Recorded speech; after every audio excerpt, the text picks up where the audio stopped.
Oh, why, hello there. How Hello, are you? friend. I'm wonderful now that I have Miss Lanfear here with me. Now that you're back with the kitties, the kitty cat. Yes, I miss them very much. Well, good evening, everyone. Welcome to week 2. Yeah, episode 2 of Agatha All Along. I am loving this series. So I finished it since we watched. I made it through episode 4 last week. I finished it this week. I love it. I love it so much. Sir, I like one of my favorite. It's a wild Orosa. Hello, Orosa. I love the episode names, especially what's this one is Circle Soon with Fate, Unlock Thy Hidden Gate. Like I love the spelly. This is my favorite. I said it before, like before we jumped in. This is my favorite type of like magic and fantasy stuff.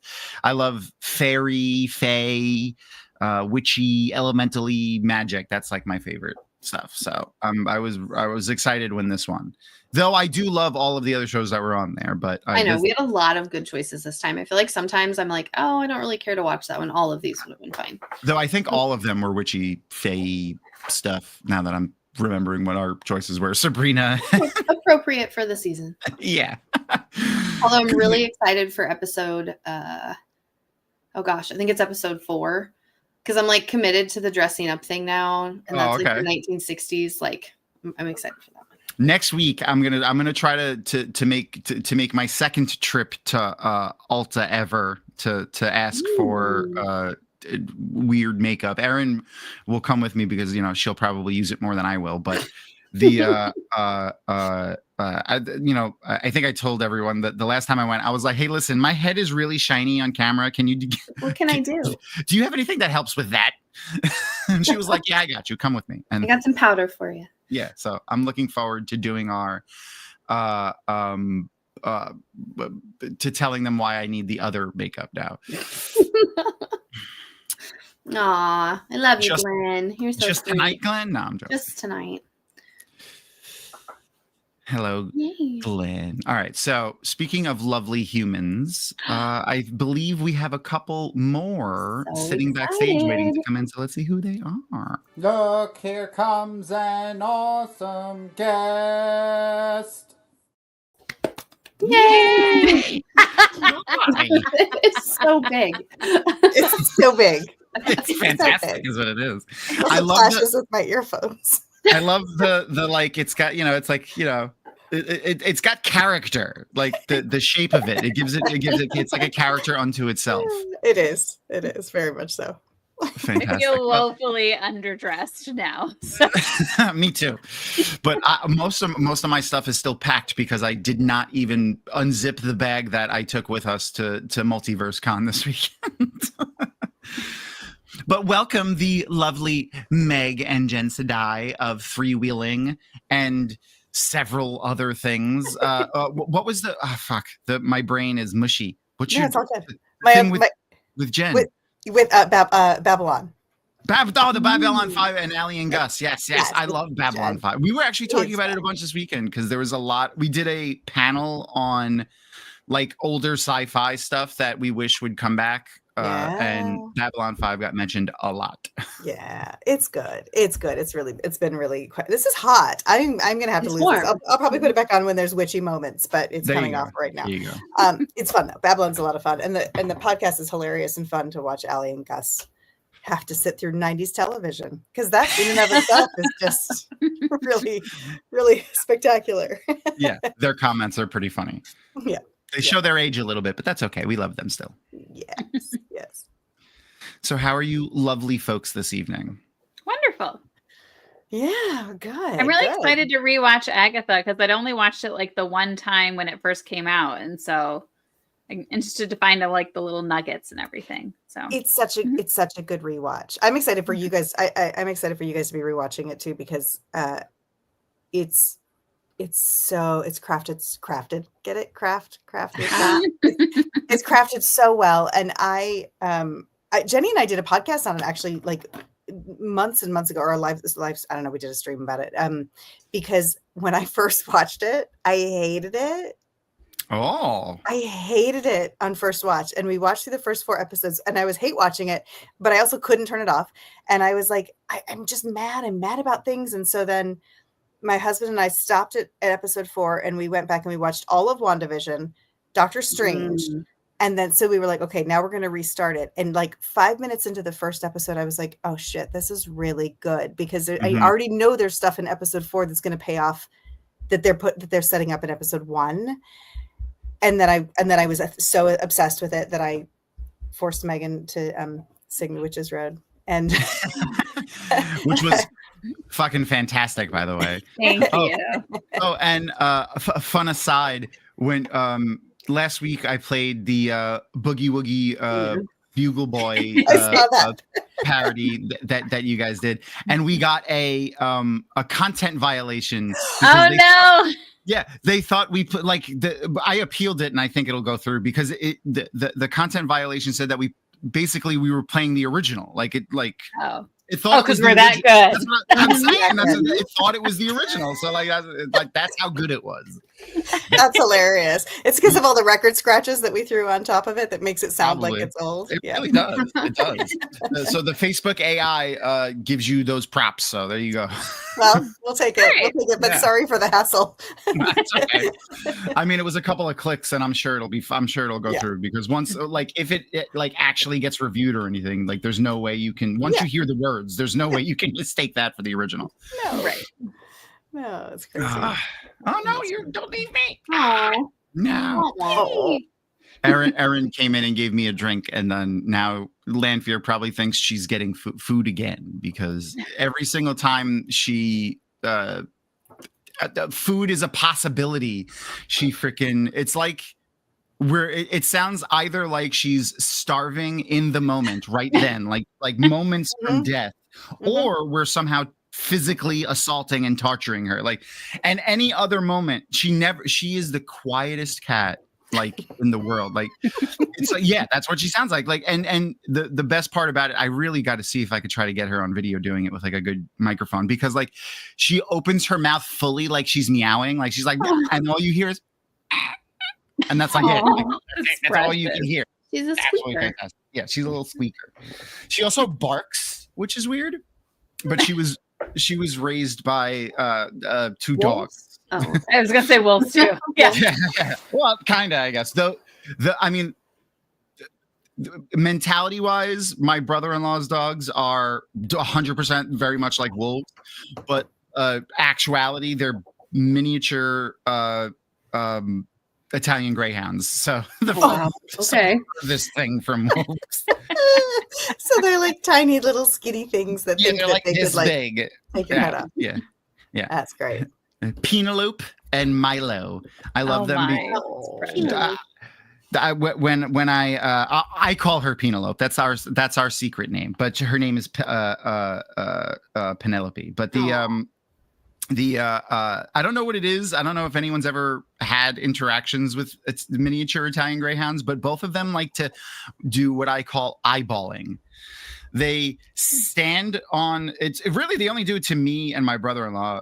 They stand here, when I'm sitting down, and they just lay their face against my face, but their eyeball directly against your face, and you could feel them blinking their eye against your God. And they just do that. If you don't move them, they just keep doing it. And it's okay, all right, I love you too. That's a lot. That's a lot. Very cute, though. Yeah. But she was raised with two dogs. So she barks only when she's laying down and getting comfortable. She'll curl into a ball and she'll go, "Ruff." It's fucking cute. I got to see if I can record it because I feel like it will go viral. What about you guys? Do you guys have any fur babies running around? I do. I have a 3-year-old American Bulldog named Lando. He's super lazy. Yes. Yeah. Yes. I don't know if you guys can read my shirt, but yes, I'm a huge. I'm guessing Star Wars Lando Calrissian. Yeah. Yes. Well, my daughter's named Leia too, and then my second daughter's named Avienda. So. Oh, that's fantastic!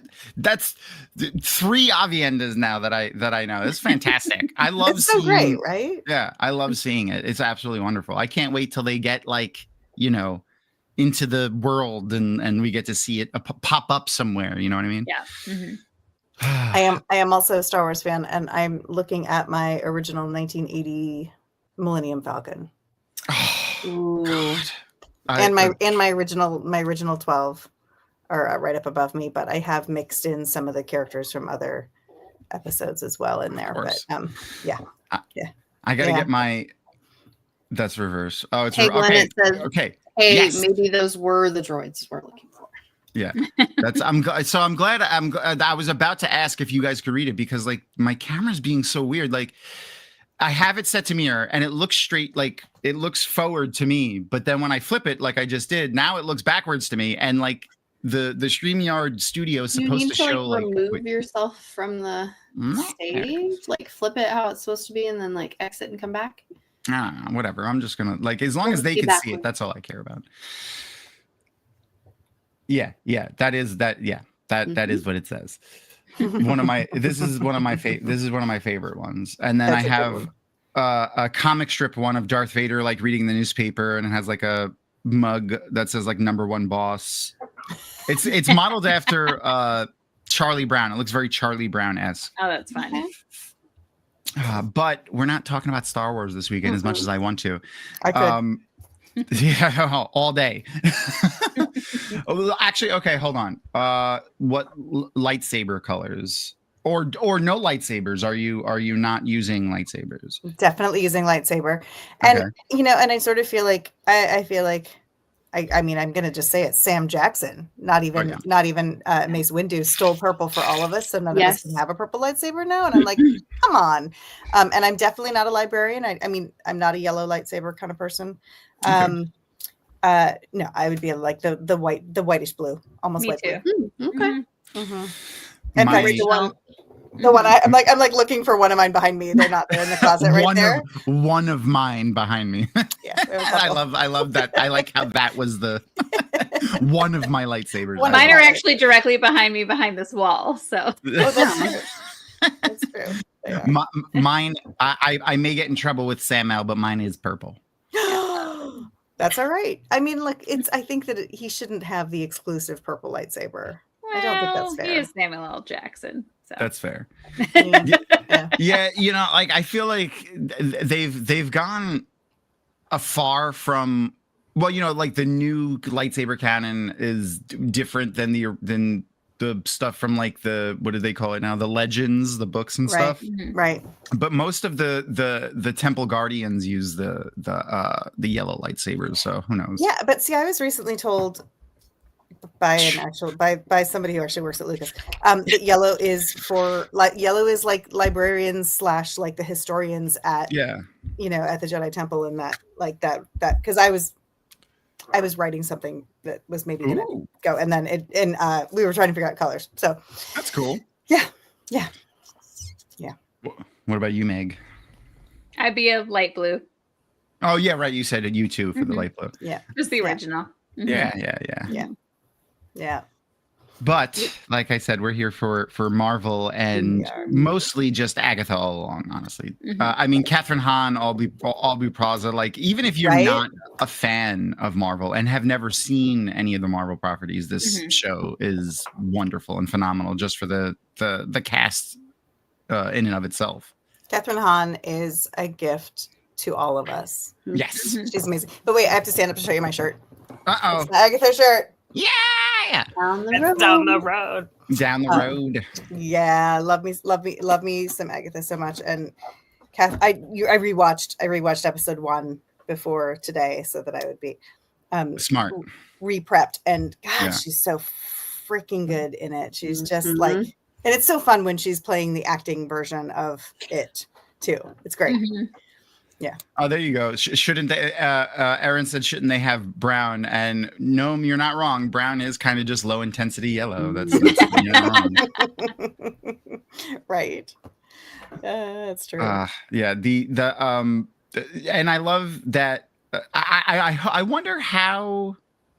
I mean, like obviously Aubrey Plaza is an amazing actress, but they had Catherine Hahn and Aubrey Plaza have the Parks and Rec connection as well. Catherine Hahn's character on Parks and Rec was hilarious, and I've since I've gone into my Catherine Hahn Aubrey plaza like kick. I keep getting lots of fun like YouTube recommendations and TikToks in my feed. So I saw like a behind the scenes thing with Parks and Rec. Most of Catherine Hahn's lines are improv in that, which is not surprising. And if you've ever seen it, but like I fell in love with her all over again when I found out, because she's fucking hilarious, man. I want to see inside her head. Mm-hmm. She actually just did a podcast episode with Smartless, which is the one with Jason Bateman, Sean Hayes, and Will Arnett. If you wanted to listen to that. So. I lied. It wasn't that. It was with Ted Danson. I'm sorry. Everyone knows. Everybody knows my name. Yeah. Okay, I'm gonna check that out. If I don't write it down, I will forget. That's why I keep my little Post-its here. They're all over my monitor currently. It's the only way I remember things. Mm-hmm. Me too. I think I remember them, but actually I just make them and then they just turn into a pile of sticky notes that and then forget what they mean. Like you write something shorthand and you're like, what? I'm like, I won't forget what that means, but I do. Yeah. That happened to us this weekend, and we went to a restaurant from the convention, and the waiter came back and she's like, I can't decipher my own writing. I wrote spin next to this and I don't know what I meant. What did you ask for? I was like, spinning. And I was like, you're one of us. You could just sit back down. I was like, ADHD, dyslexia. She's like, both. I'm like, she gave me a fist bump. That's great. Yeah. Hey, we find our people wherever we go, don't we? Oh yeah, absolutely. We attracted her to the convention the next day, and she enjoyed herself. It was fun. Those are always my favorites at these types of conventions. At JordanCon one year, a long time ago, like I don't even know, like JordanCon 3 or 4, a pizza guy came in and saw like. We had like cardboard, like blown up cardboard cutouts of the book covers for the Wheel of Time. And he was like, oh shit, Wheel of Time. Are they still writing those? I thought Robert Jordan died. And I was like, yeah, they're going to finish them. And then he's like, I'm calling my boss and I'm taking the rest of the night off. And he's like, I'm staying here. And he hung out with us. It was the night of the dance party. For those who've gone to JordanCon, Saturday night is the big dance party. And he hung out until like 4:00 in the morning. It was a ton of fun. Oh my God. Oh, that's awesome. I love finding our people in the wild. Have you guys ever found a Wheel of Time, or chat too? Let me know if you've ever found a Wheel of Time person like out in the wild. Have you guys ever seen a Wheel of Time person in the wild? Well, I go to Comic-Con every year, so that kind of like that's fair. Obviously, it narrows the window a little bit. It's not quite as in the wild. But last year, I was at Comic-Con right after I'd gotten back from WaCon, and what was the panel? Oh, Nikhil was there. Nikhil Koparkar, who wrote Hills of Tenchiko. And so I was talking to Nikhil after his panel, but they had come up to talk to him. They were super excited to talk to him. And so then I kind of leaned in, and I didn't want to interrupt them, but I was just like, if you haven't signed the Save Watt petition, I was like, and they were like, oh my God. And I was like, and then I, got to chat with them for a little bit. And she was like, yeah, we weren't sure about season 1, but blah, blah, blah. And it was very sweet. But yeah, I mean, they're definitely out there. Oh yeah, absolutely. Meg, you've met a lot of people who are outside of not our recommendations. I did see a parent one year because they recognized the name Avienda when I was talking about it at curriculum night, and then a couple kids growing up, but that's about it. Yeah, that's a fun like stealth way to be able to like oh yay, what's up Reverse, how's it going, man? The like a stealth way to get it out there, because it's like your daughter's name is Avienda, so like if someone in the wild just overhearing that like and actually one of our neighbors. I forgot at like the s'mores event we were saying Avienda. I'm like, oh my God, Wheel of Time. So yeah, I forgot. Oh, that's I was going to invite them to stuff, and I just forgot. I just remembered that. Oops.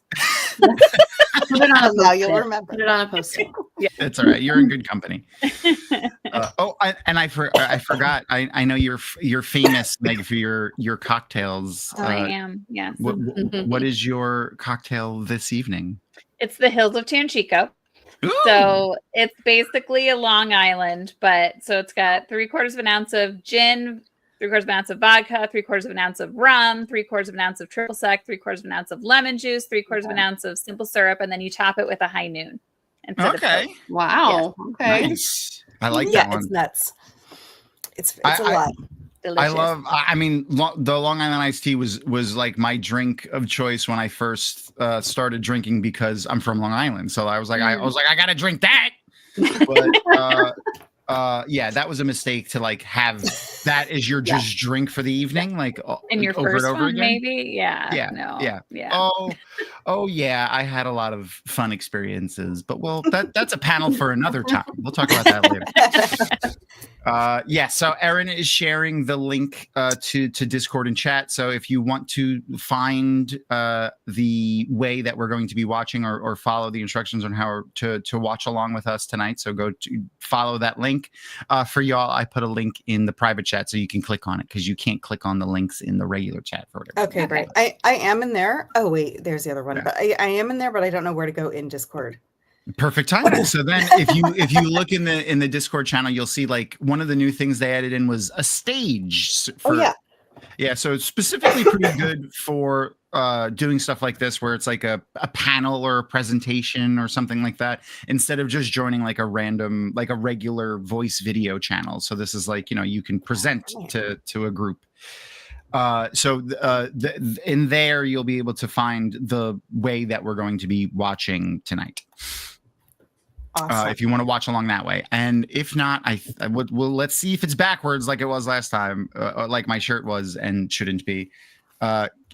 Chat can let me know if the timer looks backwards or not to them. Is it back? Well, it's backwards to us. We'll see what because my shirt is forwards to them now, but it looks backwards to me. So I can fix it though if it is. So just chat. Let me know if the timer is backwards. I'll get it started when we press play and get ready to go. Yay. Okay. So okay. Wait. So I was only half listening because I was getting into the thing. So I'm in the server now. Where do I go? Okay. There's you should see a stage with people inside of it. There's like a little. Is it the live recording? Yep. Okay. That's it.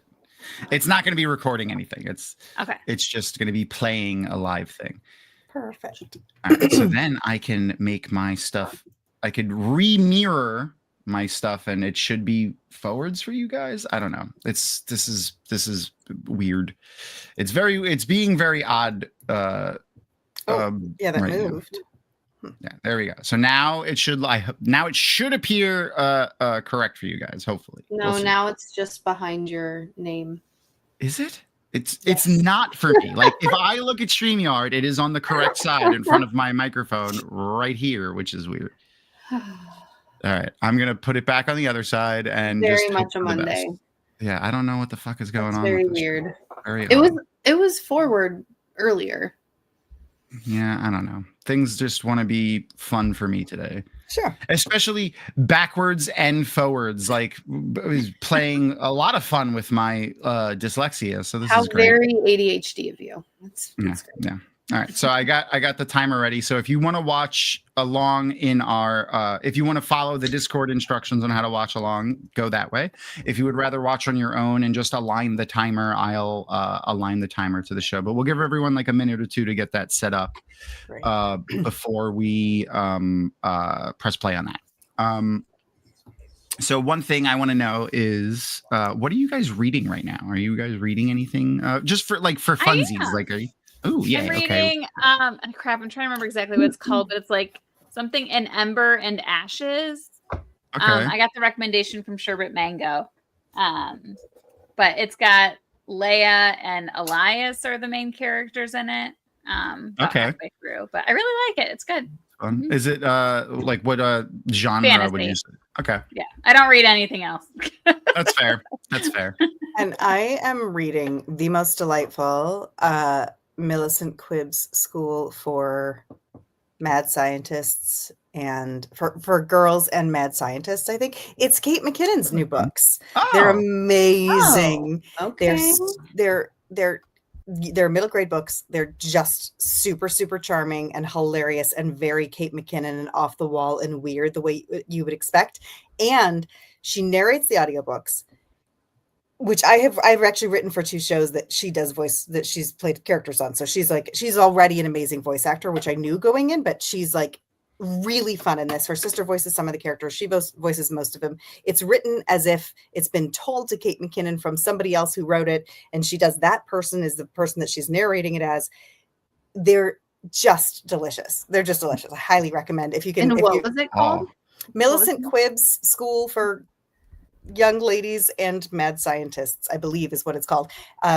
Highly recommend to listen, because I don't always do an audiobook. Sometimes audiobooks are hard for me first time around. If I don't know the characters yet. Especially, yeah. But she's so good at it that it's just delightful. It's great. Yay. Yeah. We may be getting our extra co-host back, I think. Come on. Oh, yay. So I could turn my cat cam back on and you don't have to look at an empty bed. But you may get a nice shot of her butthole in a second if she aims it at the camera. Lay down. Be a lady. Don't show your butthole to the camera. At least not for free. It's the internet. That's forever, baby. Don't do it. She's the bestest. I love her. Oh, okay, lay down. Go. Come on. Anyway, Glenn, how do you read 4 things at one time? Yeah, I was wondering that too. My brain could never. I would. Nope. No, I would not be able to do that. I'm very not good at it. Yes, an ember in the ashes, Nomen Garden. You are correct. Fucking Nomen Garden with the best, always with the best puns. Only I feel like. I love it.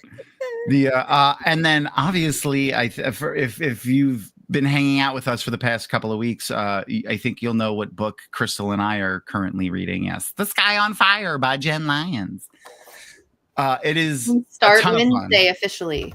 Yes, we will be starting our book club on Wednesday officially for the Dragonmount book club, which is the one of our new launched things. If you go over to the Discord now, I mean, if you guys are in the Discord finding the watch along features, we now have the live. I should be live the book club rooms on there for just live for discussion, at least for chapters 1 through 13.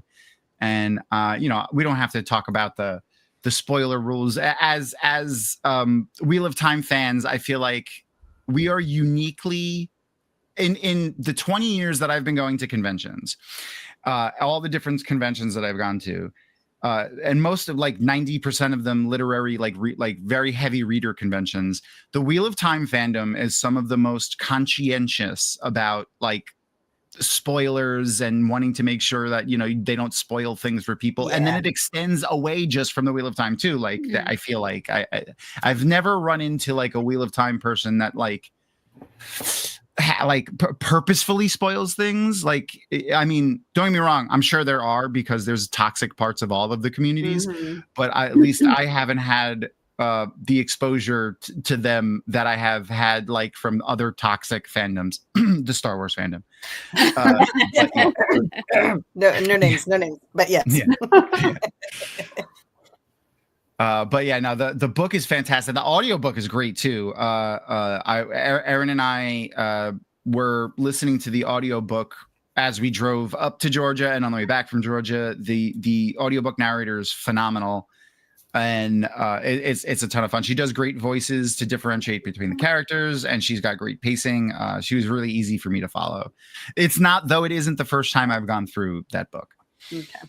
So for those who don't know about our book club, though, we will be doing a book a quarter. So I pitched to Tor because Tor has been our official sponsors for a long time. I want to say 15, R. When I say R, I mean Dragonmount in general, Dragonmount. But 15, 16, 17 years, maybe something like that, actual official giving us a budget and stuff like that.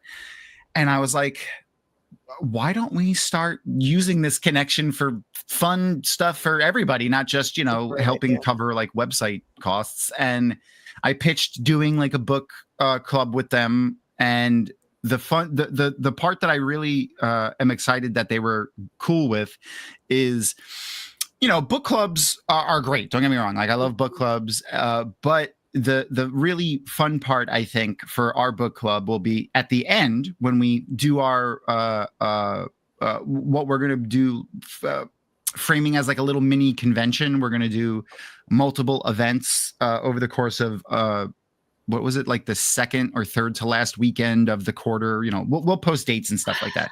Right now we're just starting on we're dates are bad. Numbers, forget about it. We're going to do a few discussion panels and like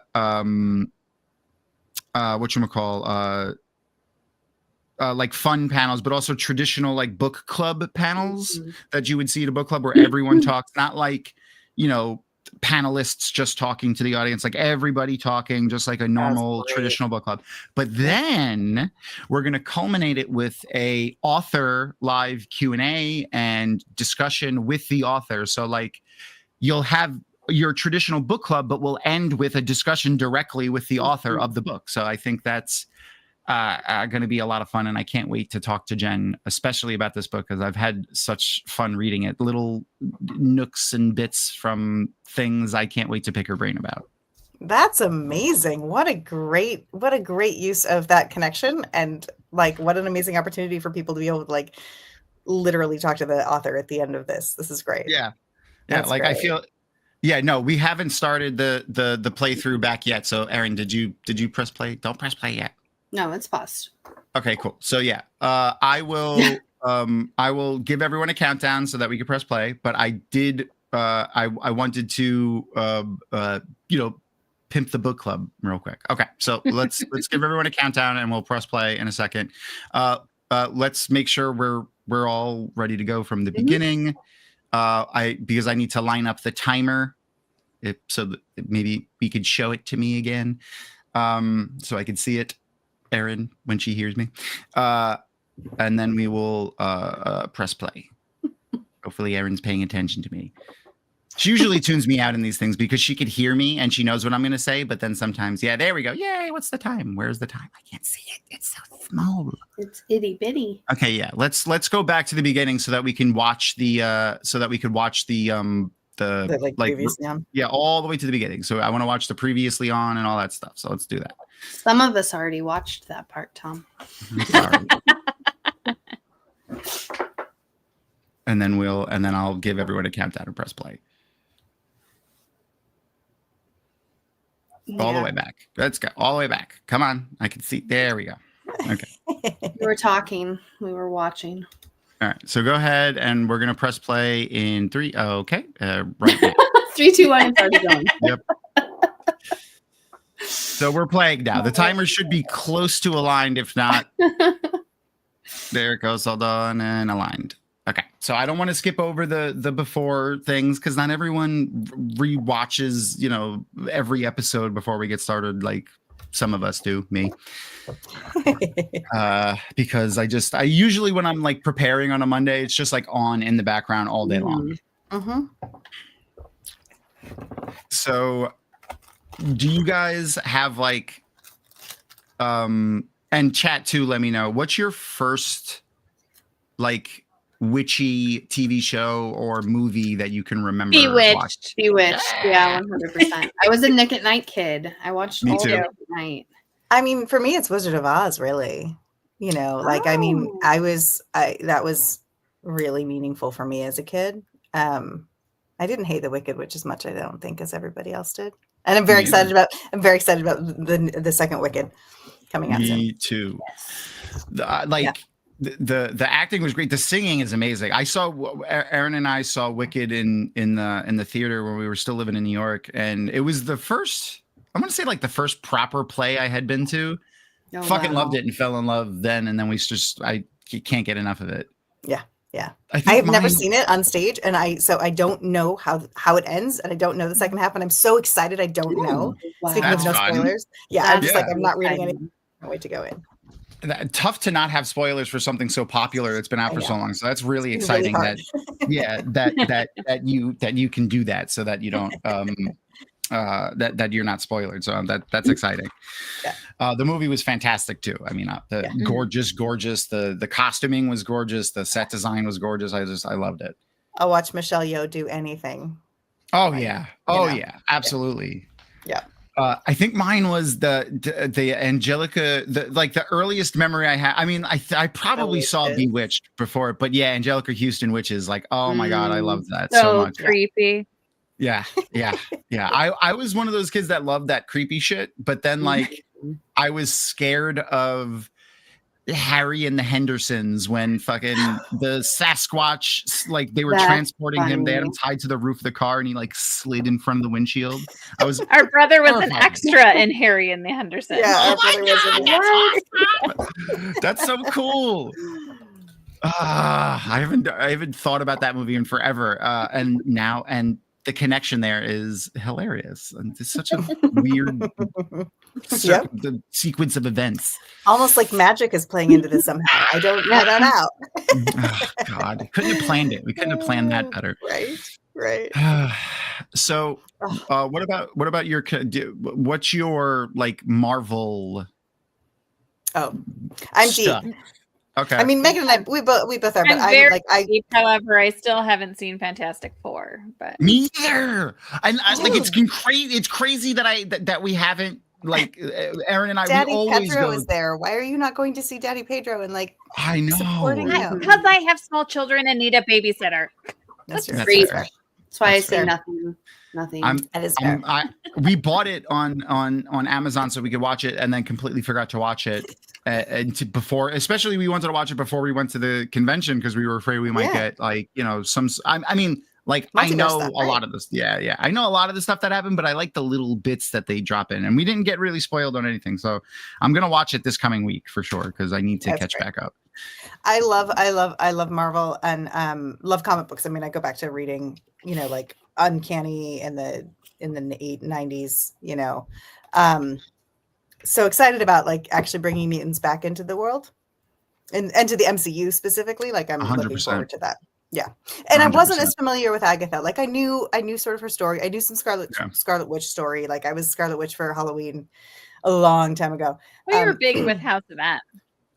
Yeah, and I loved House of M. But but I wasn't as familiar with the Agatha stuff until the first show, until WandaVision came out. And then I started like deep diving, trying to read up on Agatha stuff in prep. Not even in prep for this, just because I was like, she's cool. I love her. Yeah. Oh yeah, absolutely. Yeah. The for people who have been hanging out with us for a few months watching, we just finished X-Men 97 before we started Agatha. We got, I think yesterday or today, or maybe just this past weekend, the season 2 trailer for X-Men 97. So make sure to go check that out. I'm very, very excited. Yeah. In fact, like I've seen people in chat talking about comic books. I was just looking at some Bill Sienkiewicz originals because I've worked with Bill a little bit, and I wrote a Batman comic that Bill drew, and we're friends with him. And so early X-Men stuff, you want to talk about like New Mutants and like Sienkiewicz in those days. Oh, the best. That's so cool. Yeah. Which Batman comic? I wrote my husband and I wrote a one-off. We wrote an 80-page giant. So like the little shorts that are in the 80-page giant. It's the 80-page giant from, oh my God. But what was so cool 2011? Well, so we wrote one that didn't have any dialogue because David wanted to write one that like was a throwback to Silent Interlude from G.I. Joe, which is one of his favorites ever. So we wrote a whole episode or a whole issue that didn't have there's no dialogue. So I'll just them doing stuff. That's cool. Maybe some dirty stuff a little bit, but it was Batman. Did you? So they just Agatha. I don't know if you saw her spit on Wanda's lawn there, but one of the little things that I noticed that I didn't see when I watched the Doctor Strange Multiverse of Madness. Also, like this past week. Just because I keep throwing that into the mix of the timeline of watching it. And there's a spot when there's like a news reporter talking in front of the house, Wanda's house.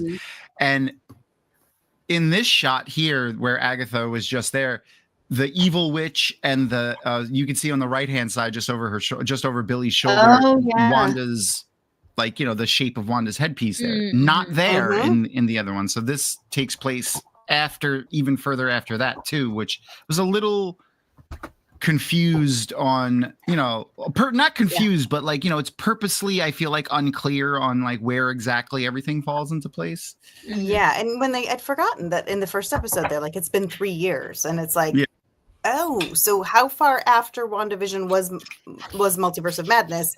And then how much after that is this? I have to say that really quick, the set where they were for the neighborhood, for the houses. Yeah. I used to work right there. It's the Warner Brothers. It's one of the Warner Brothers backlots. They call it the ranch, and it's, oh God, I don't think Bewitched was shot there. It wasn't Bewitched, but there were some like Blondie and Dagwood was shot there. Like it's been used for years and years. And I used to have an office. I worked for Warner Brothers for a while. I was developing something, and so I had an office right there on the lot, and I used to like drive around that. And so when Agatha first came out, I was like, that's the house. That's the house. Oh wow, that's fucking awesome. Yeah, it was great. The fun part about those Warner Brothers sets, I feel like, especially when like I want to say like the late 90s throughout like most of the early 2000s, they didn't do a lot of changing to them. So like you would often, especially because Aaron and I are big into Gilmore Girls. So like if you were big into Gilmore Girls, you will spot the Gilmore Girls set in a lot of movies and a lot of other TV shows, especially the gazebo before they all the way back to Music Man. Like it's the same gazebo from the Music Man, like the original musical from the 1960s. Yeah. It's great. It's great. I vaguely recall like sometime in the last few years them taking the gazebo down finally because like the gazebo's it's still there. It's still there? Fact, okay. In fact, my husband walked past it this morning because he awesome. He mixes shows on the lot, and the gazebo's still there, but they moved the fountain. That's what it was. That's what it was. So that's what used to be right across the street from Agatha's house. It was like outside my door, and I would like take lunch next to the Friends fountain, and then all of a sudden I came out one day and I was like, what the hell? Like the fountain is gone. And it was for the 50th or the 100th anniversary of Warner Brothers. They moved it over to the main lot and they put a big fake orange couch in front of it so that like when people tour the lot, they can sit on the couch in front of the fountain. That's awesome. Yeah. That's cool. Yeah. I think everyone loves Patti LuPone. Like fucking I just want her to be like, I wish she was like my aunt, like my cool aunt, or like my godmother. She's basically Audrey Plaza's cool aunt because Audrey went and did Broadway and then like lived with Patti LuPone while she was in New York, and I'm like, what? Who does that? It was Patti that I heard that story from. She was on like not Conan O'Brien. She was on Colbert or Kimmel or one of them, and she was talking about how Aubrey was on sleeping on her couch for a while, and she was I'm sure she wasn't sleeping on a couch. I'm sure she has a guest bedroom probably in her crazy New York apartment that she has. But yeah, who knows? Yeah, that's true. I mean, don't get me wrong, I'm born and raised, so like I know she could. Who knows? Like even Patti LuPone, she probably has a small-ish apartment in New York, especially if it's near Broadway. Forget about it. Yeah. So she can get down there quickly. Noma Garden just said the fact that she was like a backup singer here. Yeah. So I heard like I also was watching some behind the scenes at one point, and they were talking about like, we were in here going to sing, and then all of a sudden Patti LuPone's coming in, and it's like no one else wanted to sing because Patty's there singing. Yeah. When Megan and I did the harmonies, I was like, do I want to sing Patty's part or do I not want that? I'm like, am I going to make Megan do it so that I don't have to like try to be compared to Patti LuPone? Because please don't. Please don't. That's fair. But you guys were great. Don't get me wrong. It was fun. I loved all of your parody shorts that you guys have going on there. It's fantastic. Thank you.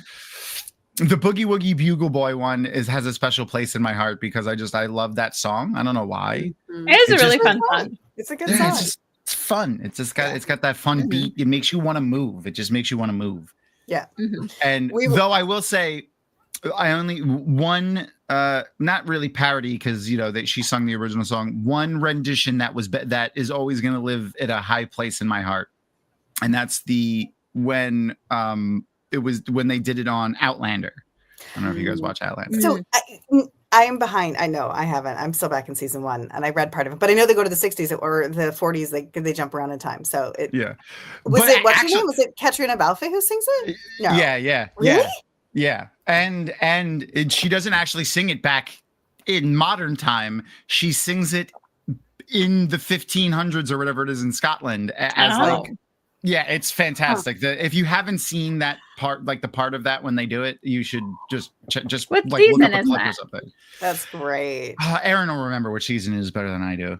It's all one thing in my head. Like up until I started doing first time reader shows for the Wheel of Time, I was never even able to come close to differentiating what happened in what book until I started really paying attention to it to avoid spoiling people by accident.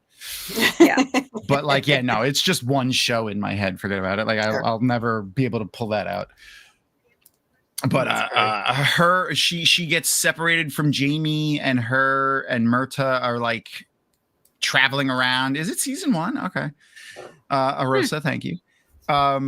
They're like traveling around, and they need to reconnect back with Jamie, and he hears the way he figures out that it's her that's like traveling around is because he hears someone imitating the song, and he, obviously he's aware of her time travelingness. Yeah. And that song. So that's great. That's really great. I gotta look for that. I know the story enough that I'm not worried if I jump ahead and get a little bit of a spoiler. Fair enough. Yeah. Yeah. So another little fun thing, if you looked at her, that eviction notice that she's holding there, again, it's like three somethings eviction. Everything is 3. A lot of the numbers here you'll see is 3, 3, 3, 3, 3, or 7. So often throughout almost every single episode, anytime something has a number, even if it's just in the background, like nonsense, like nothing to do with anything, it'll be a 3, which is obviously, if anyone's aware of like, magical numbers and things, the 3 is a very powerful number.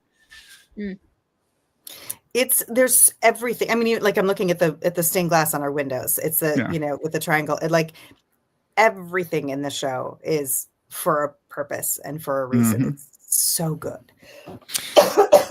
That's the type of shit that I love, when it's like them sitting like what is it called? Like when the props department puts that extra effort in, and like just a little, there it is, 3 stars thing. You rentals, start there for a second. Yeah, rentals. Yeah. There's a lot of those, and stars also. Another powerful iconography within magic. I just fucking love Catherine Hahn. Her attitude is just hilarious. I could just. It's so great. I want to be confident enough to exit a room like she does. Right? Right? Yeah, good luck. I would trip and fall. It wouldn't go well. The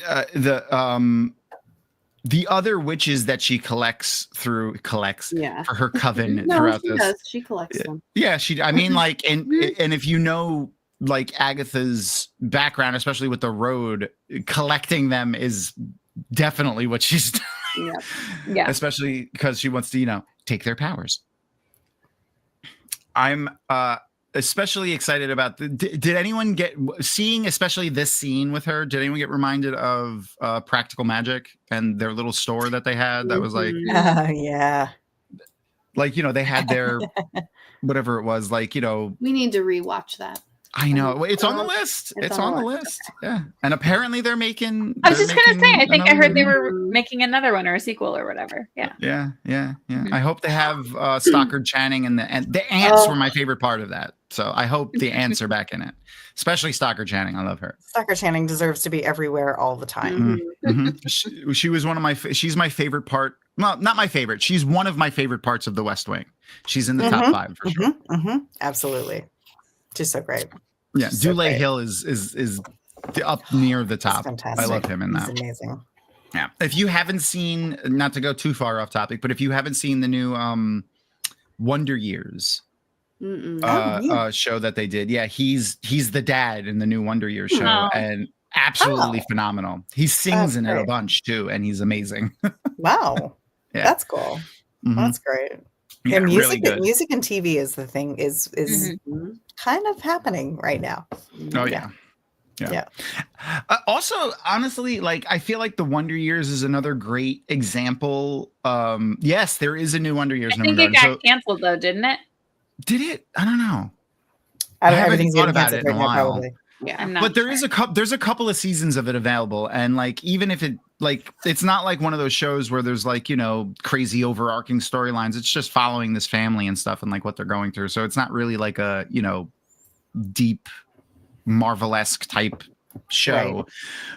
But one of like I feel like the Wonder Years and the way they attach to the original show is a great example of rebooting like a beloved show without retconning or completely disconnecting from the original content and but working it into as a part of the story of the new show. So the way they did it was, if people don't remember, the original one, Fred Savage's older brother is killed in Vietnam, and that's kind of like how the show starts. And you see a picture that they have of his older brother with like a bunch of his, you know, squad. And then that same picture is the picture that they use in the first episode of the new Wonder Years. And the older brother of the main young character in this show is a friend of Fred Savage's older brother. So it's like, that's cool. When he comes into the show finally, he's just coming back from visiting that family, delivering like, you know, like this is the letter that he had on him that he wanted to deliver to his family. Like, so like I thought it was a beautiful tie-in and a great example of how not to just kind of disconnect from your original content. A few things have done that well, but yeah. Yeah.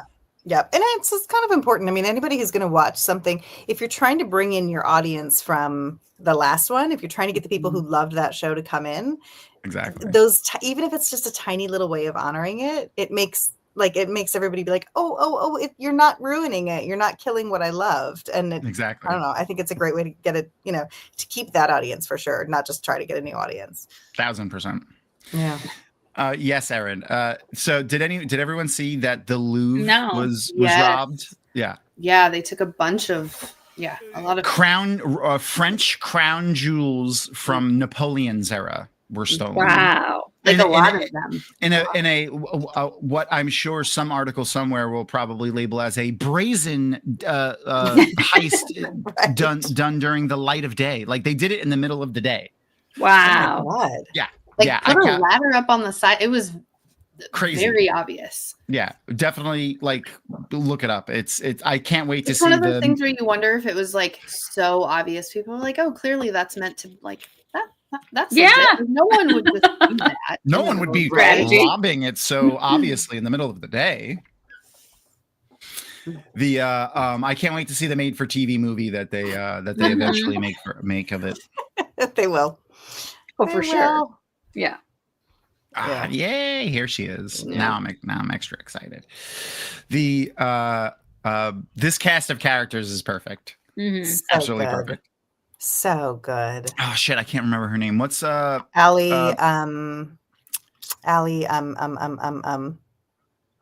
Alice is the character's name, and Allie is the actor's name. I can't think of her last name. She's so good. Yeah. I'm glad that they threw in Mrs. Foreman in this.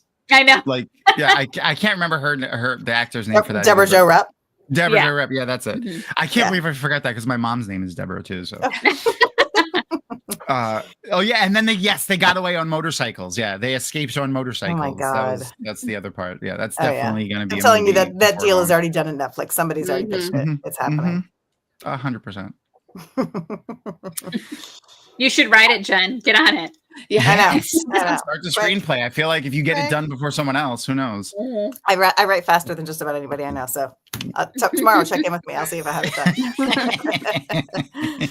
done. I mean, this is kind of like I love these like ragtag like bands of like getting people together to do like this. It kind of feels almost like a heist type. Yeah. Oh no, it totally is. Yeah. Yeah. See, but it's got to be though. We have to make it with animals, right? Like the version that we should write should be like, it's the animals heist, right? Absolutely. That would be fun. It's like rats. Yeah. I don't know. Now I'm picturing like the Mouseketeers, but Ocean's 11.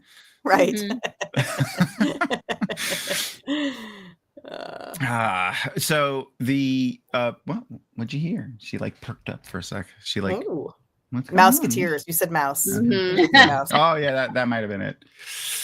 The that was also one of my favorite childhood movies. Having so how because I'm actually not that learned on the Wanda Maximoff storylines in the comics. How deep do y'all go on that?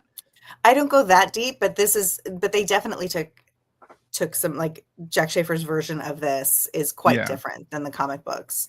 Yes. It's not that much. I mean, it's actually, I don't think there are that many Agatha stories. Like, it's, sometimes when you write something that's in Marvel canon, like, there's no way you could possibly read everything that was back there. But I don't think there's that much Agatha stuff, but they definitely took some, I think that they took some liberties with this. And my Wanda stuff is really, like, mostly around House of M and early her Avengers, like when she was in the Avengers, and back to the, like, early days when she was just Magneto's kid. I'm sure that's not the Bewitched House. The what now? That looks like the Bewitched House where they live. Oh, it might be. It might be. Really, yeah. I wonder. I literally have somewhere. I have when I got the job at Warner, when I started that job. I need her jacket. It's so good. And they give you a little sheet of the old ranch and tell you, like, which houses or which ones. I can't. I have it here somewhere. It does actually. It is the Bewitched House. Okay. Yeah. Nice. That is the exterior of the Bewitched House. Except good eye. They changed the awnings, so they painted the shutters and they added the siding on the top half of it. I'll get some pictures so that you can see the contrast and compare. Yeah. But it is 100% the Bewitched House. Oh God, I love this is as they all meet each other and, like, they're like so obviously feeling each other out it reminds me of, like, honestly, like cats like feeling each other out for the first time, and, like, I love her too. I love Alice's character in this. She's so different from everyone else, and perfect. Yes, again, one of the Warner Brothers Ranch. I mean, like, how could you film another super, like, a witch show and not use the Bewitched House? Like, exactly. That would have been a very freaking travesty. Yeah. All right, I got our comparison pictures for that. Where are you? There we go. So this one is the original Bewitched House. Yeah. There we go. Yeah. Yep. Old school, very like you could tell it's like a house from, like, the 60s, I feel like. Oh yeah. And then there's that. Oh my God. Yeah. There it is. Yep. Oh. They added the siding on the top. They repainted the shutters and some of the, things, but still very obviously for the keen-eyed observer, like Crystal. Yes. Very I watched obviously a lot of Nick at Night, you guys. Like, a lot. Me too. Were you an I Love Lucy fan as well? Very much, very, very, very much. You guys haven't heard the story, but I had my heart broken when I was 12-ish, but maybe 11. I was a pretty sheltered kid. I grew up in Kansas, right? I did not realize that Davy Jones was old enough to be my grandpa. Like, I was very much in love with him as, like, a very little girl. And along about 11, I realized he was my grandpa's age. That is just too wrong. Whoever shared that with you. Fast forward, I was 20. Oh gosh, I don't even remember. It's 22-ish. My parents were at a resort. And I think it was Jamaica. I would have to ask them again. And I get a phone call from them, which back then was strange. That was, 25 years ago. To get a call from another country was kind of weird. And she was like, I want you to talk to someone. Well, they had run into Davy Jones at this resort and told him the story. And so I have his autograph on my wall. And he wrote a little thing for me because... And he talked to you on the phone? Yeah. Did you die? Yeah. Did you just melt? I did. I was so excited. I was so excited. And then I was having to explain to my friends who were like, who? What are you talking about? What? You you were like Marsha. You were like, I'll never wash this earpiece of my phone again. It was amazing. It was so cool. Oh my god, that's so great. That's so great. That's fucking cute. Oh, like I said, a lot of Nick at Night, and it was my life. I remembered Allie's name. It's Allie On. Thank you. Which is yes. I remember it because Catherine Hahn's name popped in my head, and I was like, Han. Oh, that's who it was. That's right. Oh, here they go with the bell. Oh my god. Who's going high? I don't say. I wonder, I know a lot with them was improv. Like I've seen a few interviews with all of the actors, and a lot was improv. I wish I could. I want to see. Honestly, I really just want to see like B-roll of like everything they filmed uncut and just watch their interactions because I'm sure it was fucking epic. Yes, I'm sure.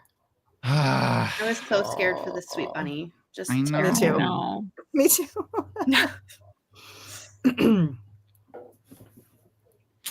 This part was super creepy with like the Salem 7 or whatever outside. Oh yeah.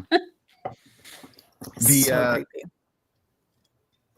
Such a great voice too. I love this part. So now we talked last week about not spoilering all of the end of the show, just in case some of the people didn't see the last couple episodes. And it is worth it to wait and get the reveals as you go. 100%. We do know, like, and again, we know that Aubrey Plaza's character has something going on outside of what we know at this point. So we'll leave that part for later for now. But we do know that a lot of the lore, at the very least around the road, was almost entirely created for her. So does that mean, like, I just want to see like the scene of, at the time of when Catherine Hahn's character is coming up with like the lore that, or even maybe the song for this, because there's a lot built into it that is, just coming from her and becomes so iconic. Like it lends to how important and how how much of an anchor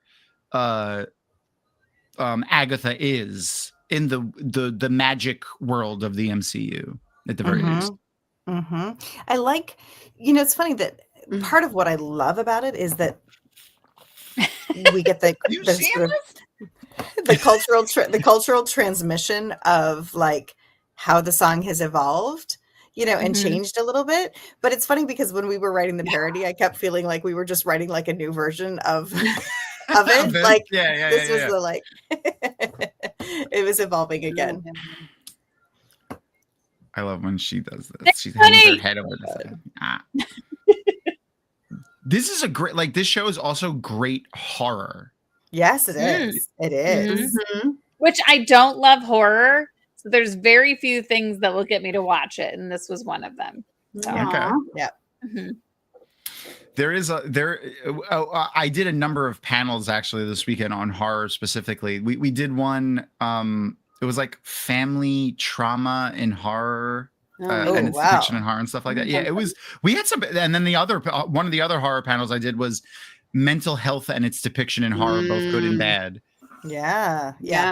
So pretty heavy panels, but I brought up toward the end like the not just family like blood family in horror, but the found family trope in horror. And and I feel like this, I mentioned Agatha All Along, not just to shamelessly plug, our rewatch of it, but because I feel like, especially because of where they start and where they end up.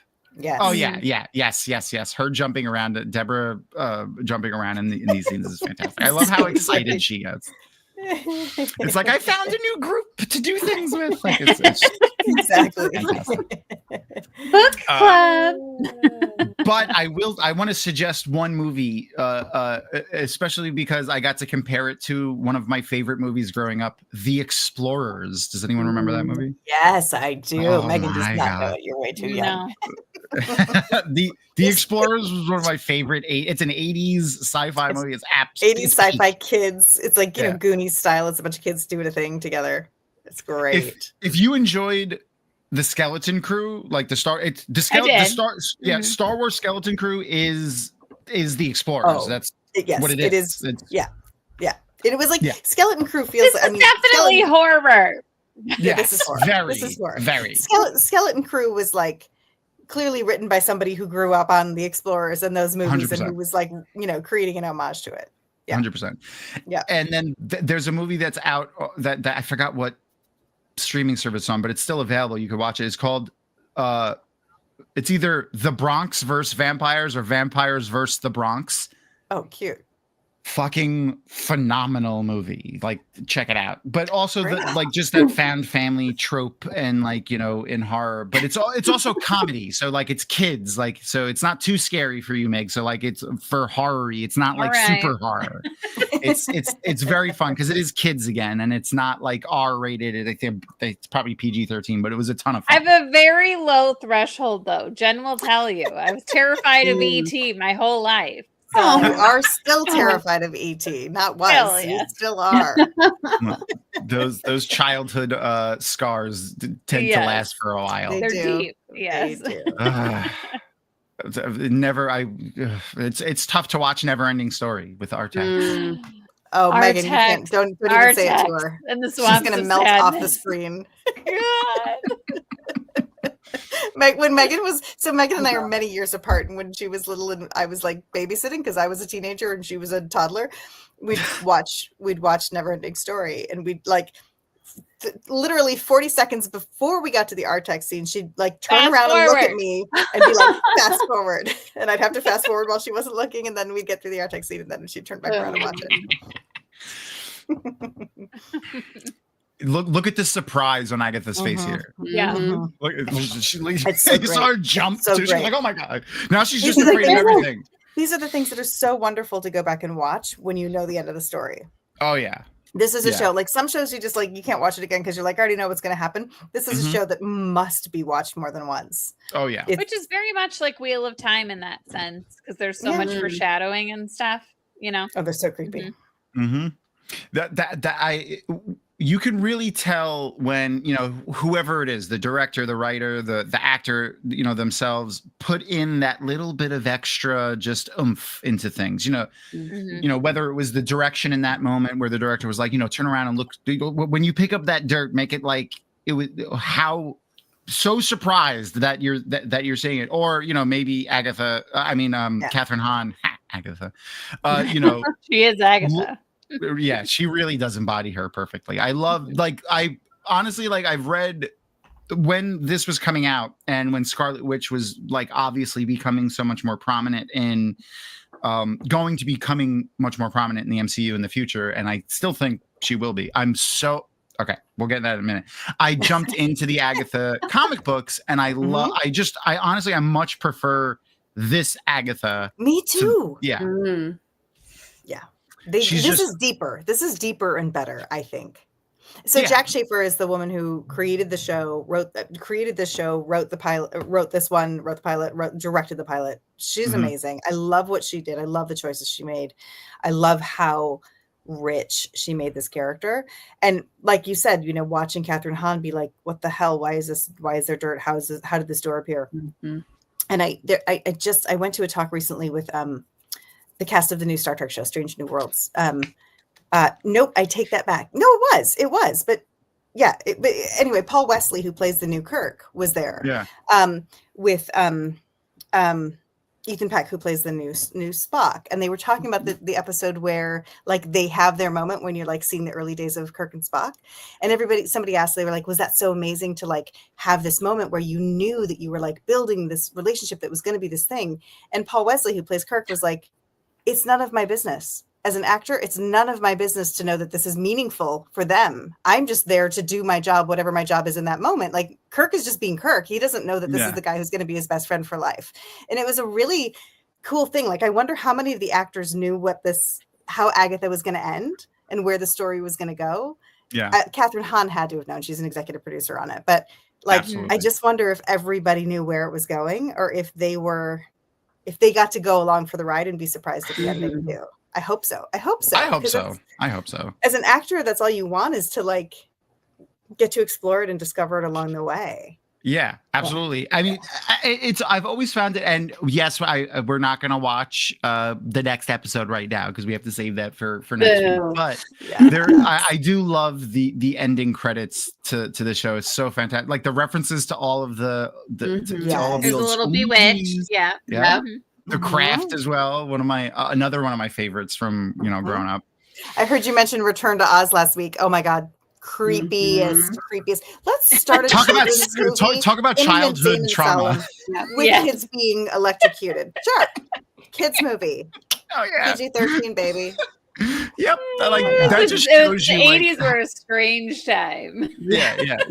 80s and early 90s children's shows were not, and movies were not as paid attention to as they are now.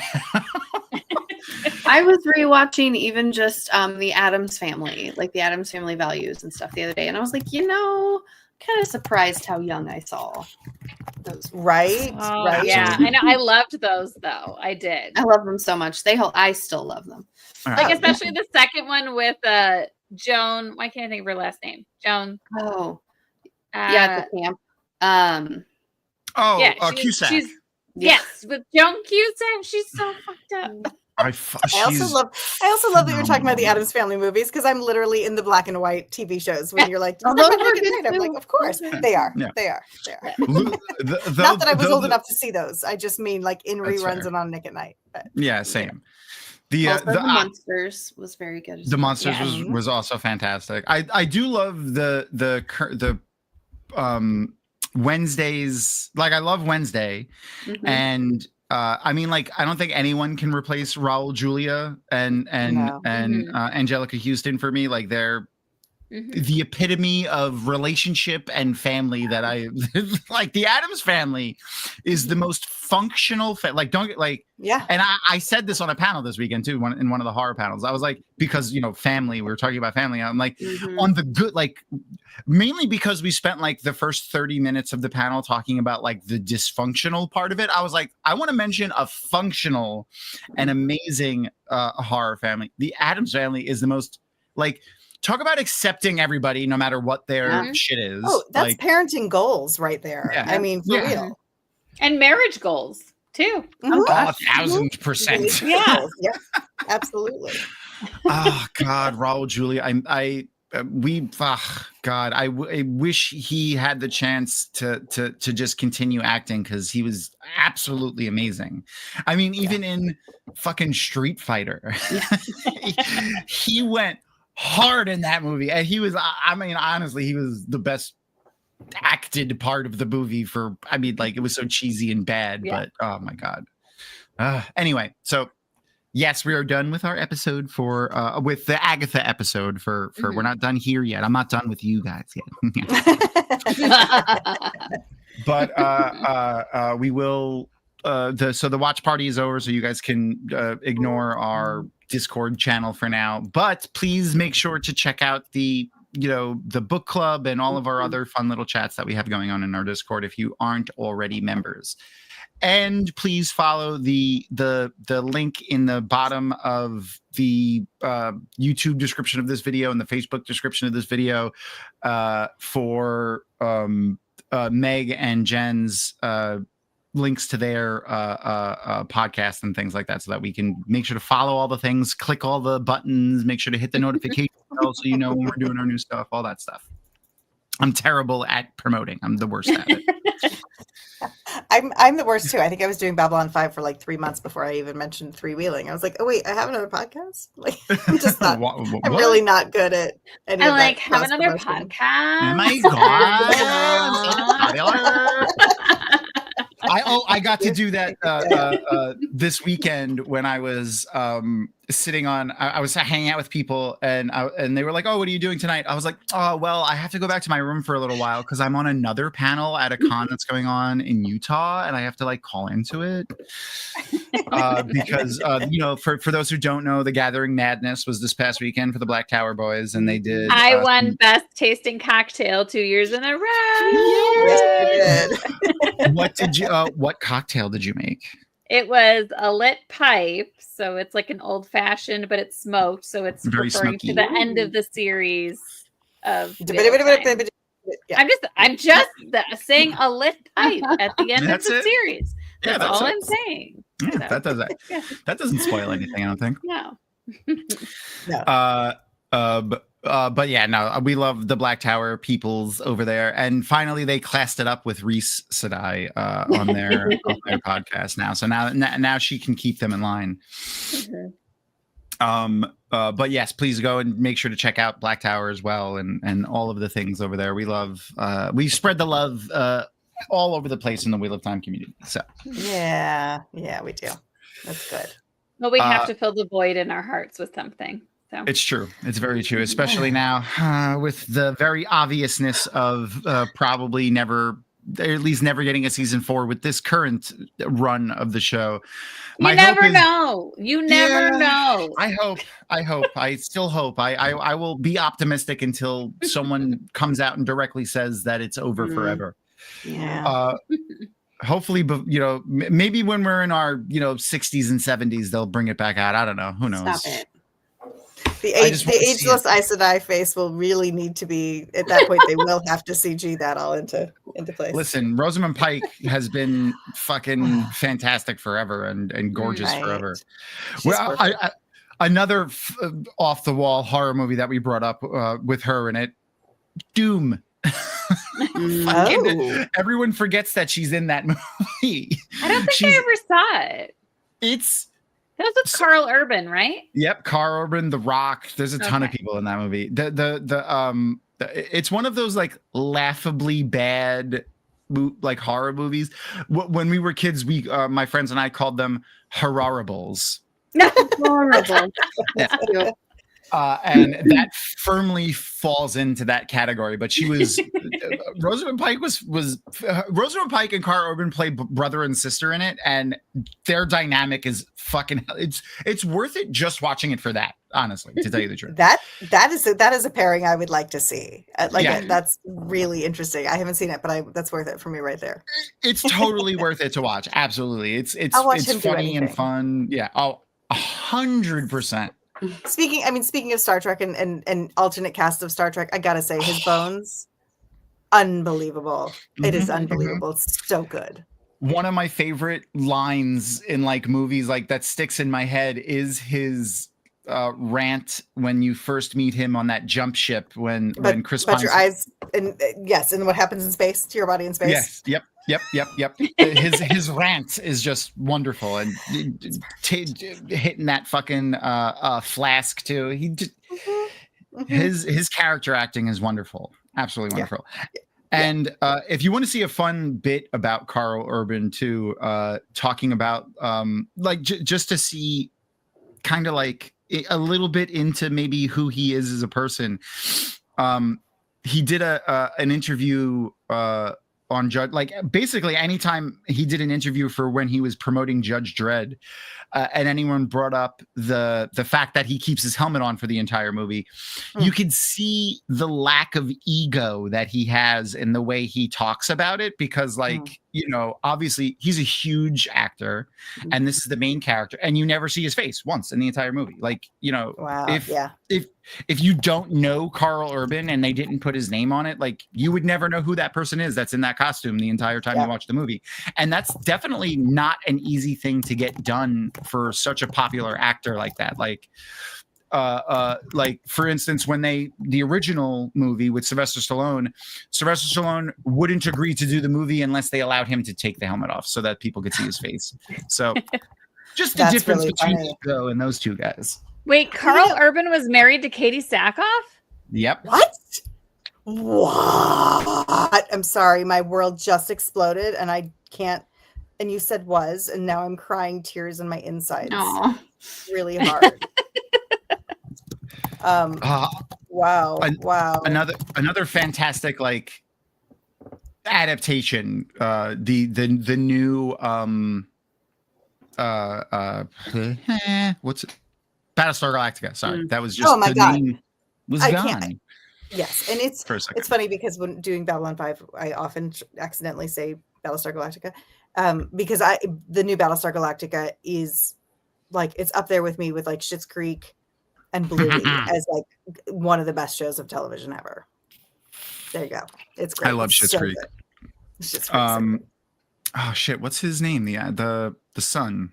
David Levy. I mean, yeah, David Levy. Dan Levy, David Dan, Rose. yeah. Dan Levy. Yes, David Levy's the father. Yeah. That's what fucks me up all the time. Yay, another bot. Yes, we get bots. I love it. That's how you know you made it.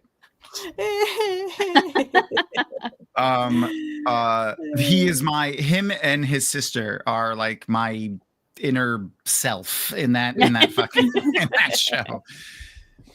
Okay, so now that we're nearing the end, I can mention who our next week's episode for our lovely show that we do here that I didn't upload the picture of because I'm bad at my job. Stop it. Is going to be my sister from another Mr. Beth Doman. I'm very excited. And again, through many miles of tricks and trials, I just love because the titles are all based on the lyrics, right? The titles are each lyric from the song, from the ballad. Yep. Oh, what is it? Hold on. Seekest thou the road, circles, and then last week was circle soon and fate unlocked. Unlock thy hidden gate, and then through many miles of tricks and trials. If I can't reach you, let my song teach you. That's from a different version of the song. That's from I think from the updated version. Yeah. Yes. Yeah. I can't remember the rest of it. I know our lyrics better than the of course. How much practicing do you, by the way, also fantastic. Like you guys are good singers. Like it was like oh, well, thank you. Like sometimes, when people that aren't professional singers and stuff like that, it's not like the greatest, but it's still fun. Especially the parody songs are just fantastic for any level of singer. But y'all were fantastic. I've always just said I'm a church choir kid. I can just hit a note. I don't give any like character to it or anything. I'm like a synthesizer. It's why we're good at harmonizing, because we're both church choir girls, and so we're like, well, we can just we can hit those in between notes, but we're not like lead singers. Although Megan's way more of a lead singer than me. She's got a gorgeous voice. I just fill in the gaps. But I will say we don't use auto-tune. I don't even know how to use it. Like that's so just. Put that out there. We haven't auto-tuned ourselves. We just do a lot of takes until we sound like we can put it together. But fair enough. Well, okay. I guess I'll play. If you insist, Light, Blind, and Fool, and we have to listen to it again, I guess I will. Let's pull up the parody. I really enjoyed the both of them. I kind of want to play the Bugle Boy one again, even though we might get content violation. I don't even care. But no, yeah, okay. Let's grab the road one real quick. I think I still there it is.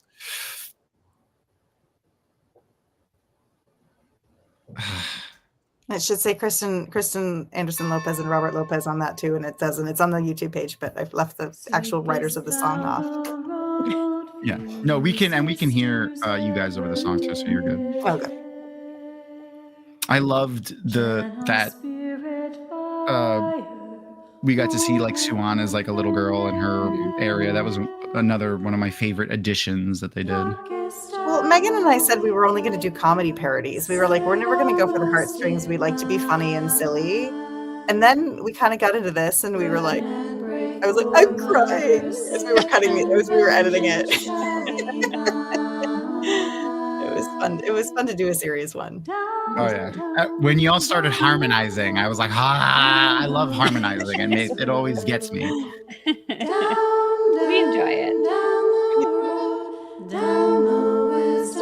I should say we were going to try to get our shit together and have Jenny and Allie do the other two. We would have 4 different voices, and then I just couldn't get like the lyrics. We couldn't quite nail the lyrics. Well, Jenny got COVID right after WatCon, which was Jenny got COVID after WatCon and couldn't sing, so we just doubled. So I did 2 characters and Meg did 2 characters, but it would have been nice to have 4 distinct voices. But it's fun. I didn't get COVID at WatCon though, because I probably got it.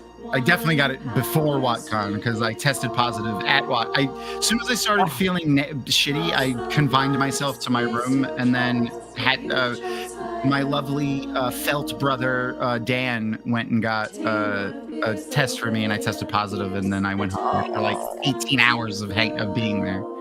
Oh, that was my first walk-on. Oh, not the best way to celebrate it. No, but I was like, I would fucking be. I would feel so bad if I knew I got someone sick. Yeah.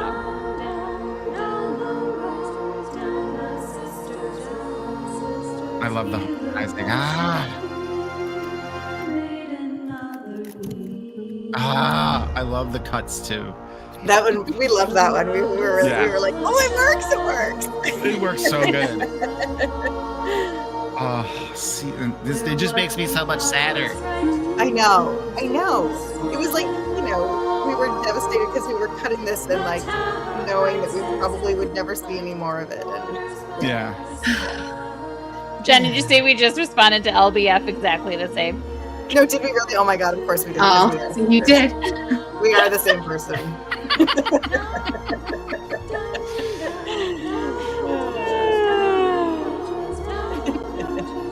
It's true. It's very true. We had to get some Days Conjure in there. We were like, if it's all the witches and all the wisdoms and all the sisters, we need some days in there. Oh yeah. Yeah. I hope that actor knows how much we love her, even though she has like such a small part. We fucking how much we love her. Yes, we loved her even in season 1. She was having the best time in the Wine Spring Inn. Oh yeah. Yes. And then coming out with that pitchfork and fighting the Trollocs and her, like yelling at the Trolloc, like get the fuck out of here. It was freaking fantastic. Yeah. Oh God, that was so much fun. Yeah. Well, your again, absolutely wonderful parody. I loved it. Thank you. Oh, you left me. I didn't even notice until I just saw. She left me again. Oh. She does. One of my favorite things is like, I love when cats like decide to do something. Like, you know what I mean? Like, it's like she'll get up and go and like scratch on like a scratching post and like play with a thing for a minute and then just come back. I have little stairs like on the other side of my desk and she'll walk up and then walk on the desk and then come and sit back down. It's like she decided, she's like, I want to go scratch that scratching post there for a second and then just come back. Yeah. I don't know why that makes me happy, but it does.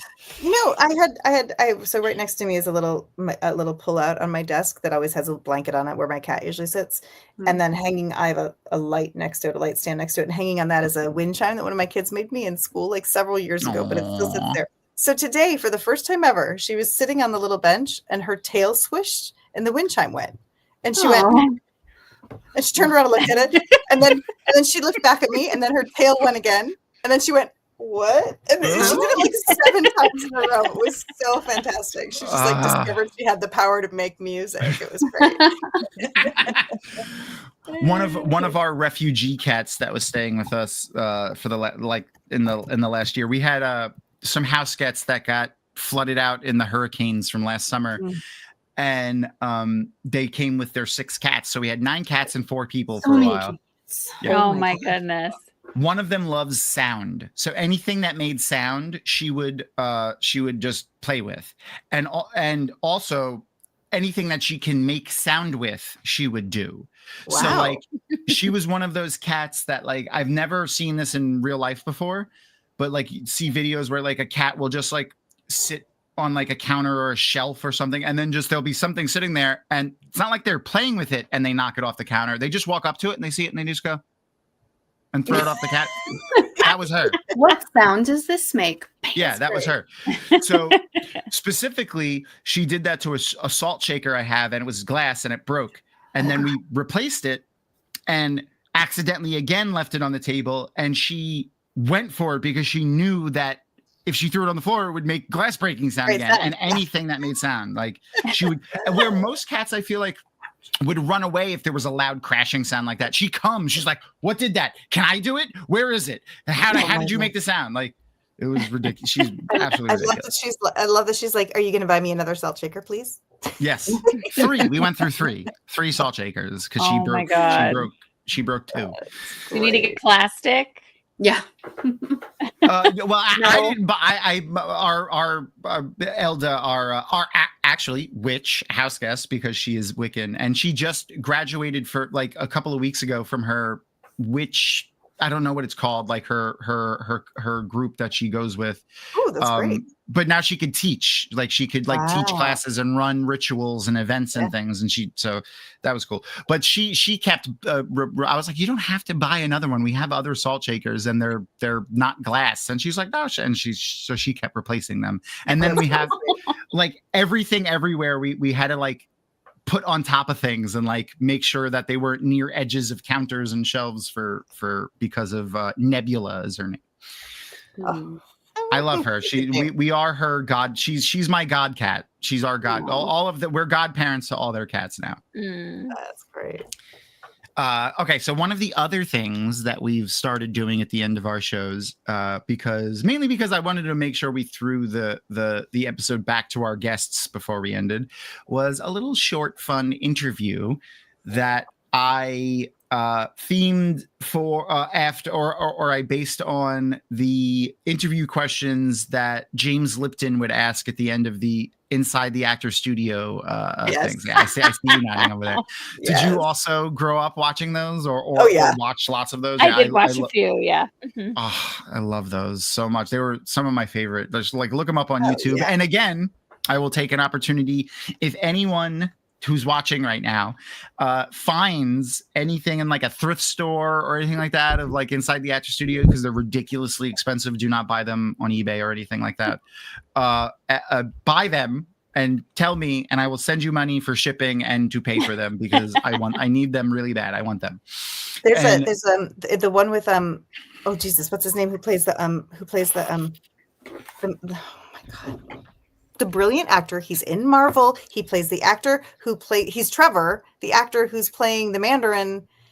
And I can't think of the famous actor's name. He's a Sir. Oh, Ben Kingsley. Ben Kingsley, Sir Ben Kingsley. Yeah, Ben Kingsley. Ben Kingsley's Actors Studio is my favorite of all time. And he talks about like drawing back the bow without an arrow, and you have to draw back the bow like 150 times, and you're like, but I want an arrow, and you're like, no, you have to just keep doing this, and then eventually someone hands you an arrow and you're like, no, and they're like, no, now you're ready to shoot. It's great. Just one of the best pieces of acting advice or life advice I've ever heard. I love it. My favorite one has always been, and it's not even like my favorite one, it's just the one that sticks. I mean, it is phenomenal, but it's the one that has always stuck with me, is the one of because I think he was on like 3 times, Anthony Hopkins ones. And James Lipton asks him like at one point, like toward the end, he's like, can you give us like a little Hannibal Lecter? And he does nothing. Like you don't see him move or he doesn't, but you can tell the moment he stops being Anthony Hopkins and starts being Hannibal Lecter, and it's terrifying. Yeah. And then he, I think he does the Clarice line where he, where he does that. Yeah. Which, by the way, improv'd. That was improv'd. He did not. That was not scripted. He improv'd that. And what the fuck? What's her name? Jodie Foster? Yeah, Jodie Foster. Wow. My brain was going, Susan Sarandon. I'm like, that's not her. That wasn't her. Shut the fuck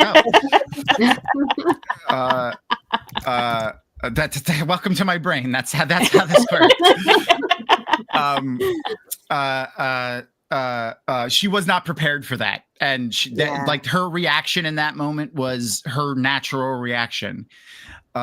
Another fun aside, because this is again the way my brain works. Jodie Foster and Anthony Hopkins did not speak or meet outside of her scenes with him until after they finished filming. Like the only interaction I heard that recently. Yeah.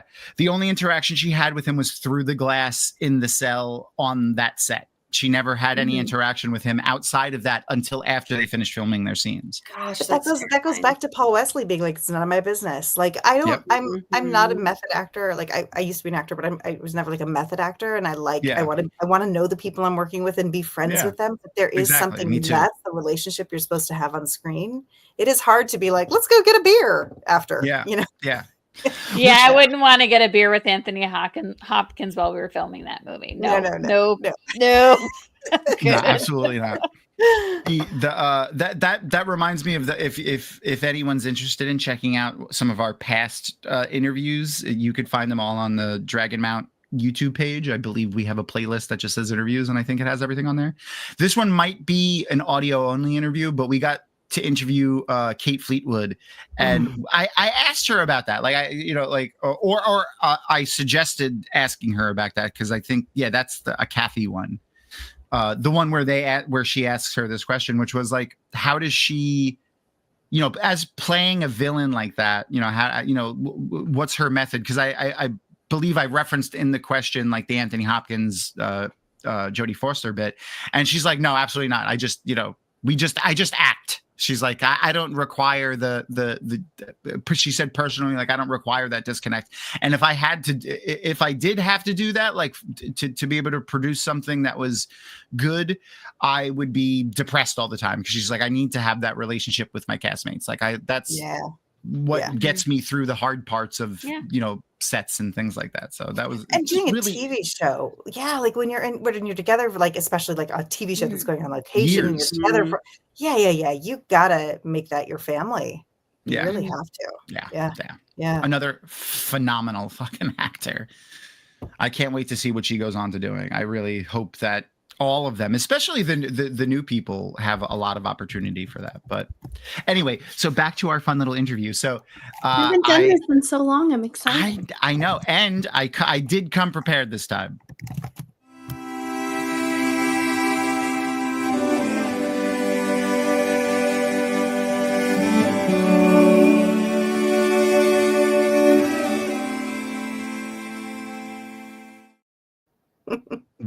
Welcome to inside the Dragonmount studio. It's so good. I need to get like a James Lipton costume so that I can like somehow throw it on or something when we cut to that. I'm gonna work on that. Maybe I'll do it with my felt form, my puppet Tom that's hanging out over there. Love it. Anyway, do you want to start us off, Crystal? Sure. This is a hard-hitting question. What is your favorite dinosaur? Deinonychus. I don't even know what that is. Which one is that? Yeah, I don't know. It's the one that actually, like the velociraptors in Jurassic Park, look like Deinonychus because they're actually 9 feet. I was going to say Velociraptor. You've learned. I have a Deinonychus tooth named after me.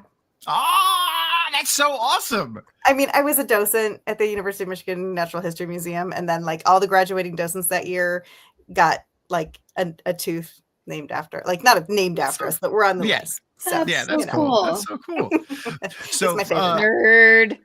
Yeah. So Meg, the actual velociraptors were like the. I mean, I'm just thinking from Jurassic Park. I just thought blue and no, but it's just a fun fact. Like the the little itty bitty. I think they call them compies. That's what the velociraptor really was. Yeah. That like the velociraptor was really like 2 feet tall. Tiny. Yeah, tiny little bird-like ones, and then I'm uneducated.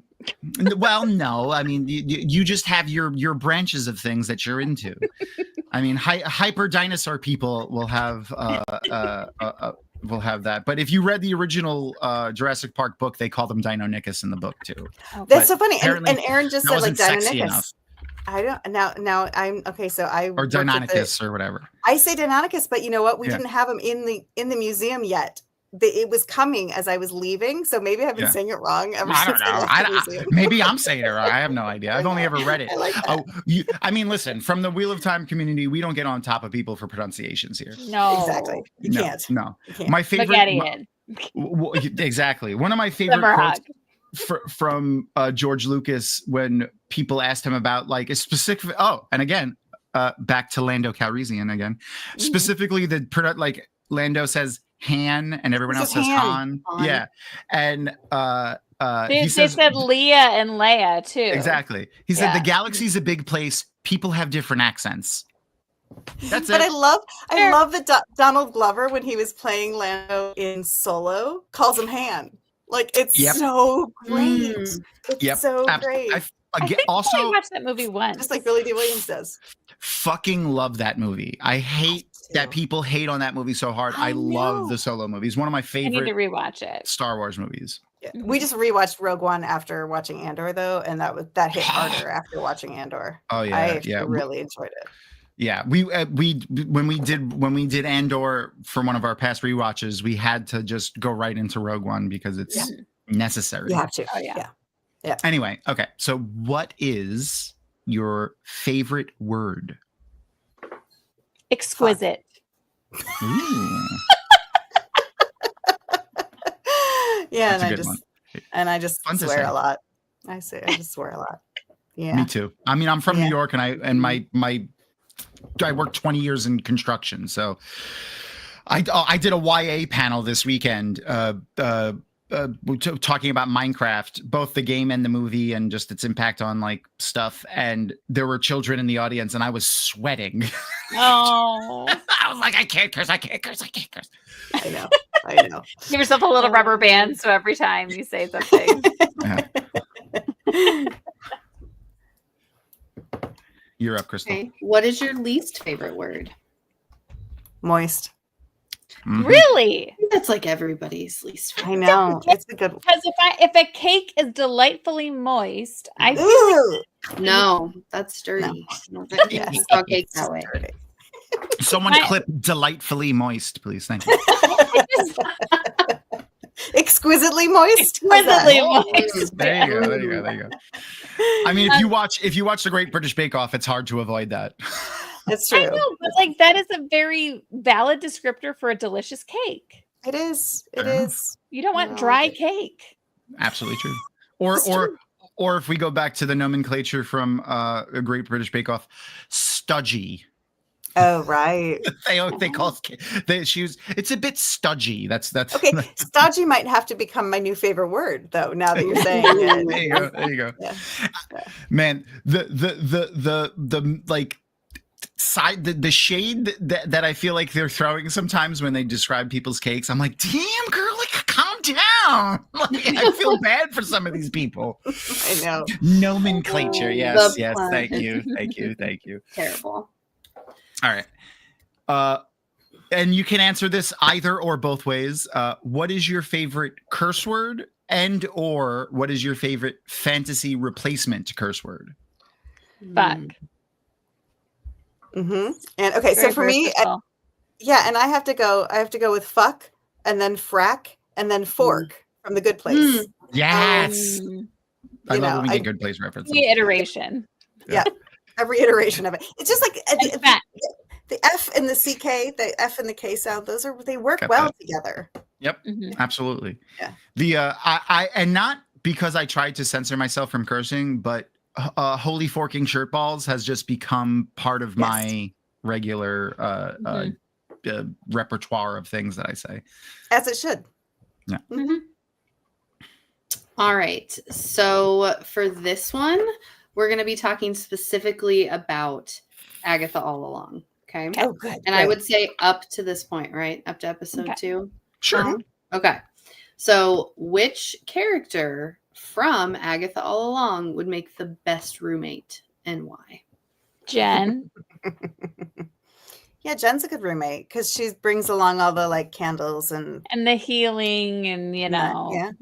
It would smell fucking great in that. like her room. vibes.